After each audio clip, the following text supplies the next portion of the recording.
नमस्कार दर्शक बंधु ओडिया प्राइम टी को आपण पुणी थे स्वागत। मास आरंभ ग्राहक मान आसला बड़ खुशी खबर कमिला एलपीजी सिलिंडर दर आज देशव्यापी नुआ दर लागू होबार लगी। तेज आसतु जाना 19 केजी सिलिंडर पिछा केते टंका वृद्धि पाई और राज्य सारा गैस सिलिंडर दर केते रही। पूरा तथ्य जाना पूर्व बास आम वीडियो को लाइक करिया सह आम चैनल को सब्सक्राइब करी बेल आइकन को दबाई रखिए। तैल विपणन कंपानी गुड़िक 19 केजी किलोग्राम वाणिज्यिक एलपीजी कमर्शियल गैस सिलिंडर मूल्य 10 टंका ह्रास कर सिलिंडर को ग्राहक मैंने मात्र 1580 टंका 50 पैसा दे किनी पारिबे। एही खबर व्यवसायी मानक विशेष कर आश्वस्ति देछि। सेहिपरि दिल्ली में 10 टंका कमिछि कमर्शियल गैस दर। दिल्ली में संशोधित खुचरा विक्रय मूल्य वर्तमान 1580 टंका 50 पैसा रे पहुंची। एही संशोधन होटेल और रेस्टोरेंट समेत एलपीजी उपर निर्भर करता व्यवसायी गुड़िक किछि आश्वस्ति प्रदान करिछि। सेहिपरि मुंबई में 1531 टंका 50 पैसा थिबा बेले कोलकाता 1684 टंका रही। अन्यपटे चेन्नई में सामान सिलिंडर दर रही। तेज कही रखुछु जे 14.2 केजी सिलिंडर दर 853 टंका होइछि।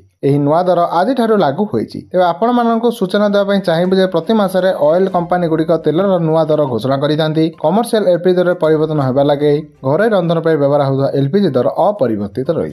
तेज यह थिला राज्य में चलीथिबा एलपीजी सिलिंडर नुआ दर को नहीं आज लेटेस्ट अपडेट। तेज एही खबर पत्र जणाइबे आम चैनल से जोड़ी होई रहंतु। धन्यवाद।